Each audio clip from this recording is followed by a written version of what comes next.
Okay, Assalamualaikum. Update job untuk hari ni. Okay, macam ke depan ni ada refrigerator Subaru. Customer request buat flush aircon. Okay, yang ni pula untuk produk Beza. Issue gearbox. Kita dah buat dyno semua. Ada masalah pada solenoid. Okay, yang kat dalam ni Alza.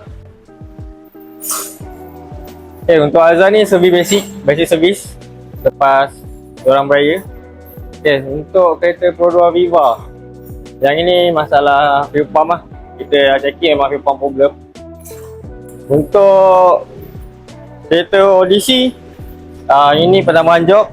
Asalnya turunkan gearbox, so pertambahan job kita buat bakar gasket sebab leaking. Dan last kali untuk Mitsubishi Triton.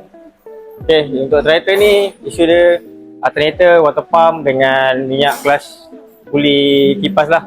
So itu je lah part-part yang kita tukar untuk kereta ni.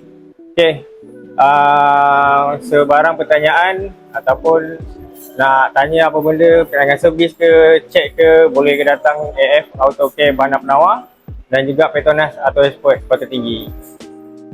So korang boleh tekan link kat bio untuk berhubung dengan kami.